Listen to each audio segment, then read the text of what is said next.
রাত 11:45। বকুলডাঙ্গা স্টেশনে আমি একাই দাঁড়িয়েছিলাম। শেষ ট্রেন, 12টারটা। চারপাশে নিস্তব্ধতা, শুধু ঝিঝি পোকার শব্দ।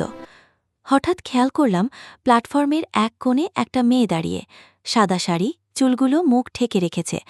অদ্ভুত ব্যাপার, এই সময় এখানে কেউ থাকার কথা না। আমি তাকিয়ে থাকতেই ট্রেনের হুইসেল বাজল। মেয়েটা ধীরে ধীরে আমার দিকে এগিয়ে এলো। সে খুব নিচু গলায় বলল, আপনি কি আমাকে একটু বসতে দেবেন? খুব ক্লান্ত লাগছে। কণ্ঠস্বরটা অস্বাভাবিক ঠান্ডা।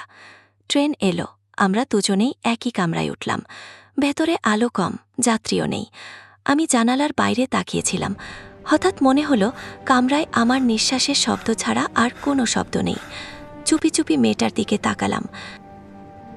সে জানালার কাছে তাকিয়ে আছে, কিন্তু কাছে তার প্রতিবিম্ব নেই। আমার বুকের ভেতর কেমন যেন করে উঠল। আমি কাঁপা গলায় জিজ্ঞেস করলাম, আপনি কোথায় নাবেন? মেয়েটা ধীরে মাথা ঘোরাল। এবার তার মুখ দেখা গেল, চোখ দুটো ফাঁকা, নিস্তেজ। সে বলল, আমি এই ট্রেনেই থাকি, কারণ আমি শেষবার নামতে পারিনি। ঠিক তখনই ট্রেনটা হঠাৎ থেমে গেল, আলো নিভে গেল। কয়েক সেকেন্ড পর আলো চলতেই দেখি আমি একা। পরদিন খবরের কাগজ, কয়েক সেকেন্ড পর এই ট্রেনেই এক তরুণীর মৃত্যু হয়েছিল। নাম বকুলডাঙ্গা স্টেশনের নথিতে আজও লেখা আছে।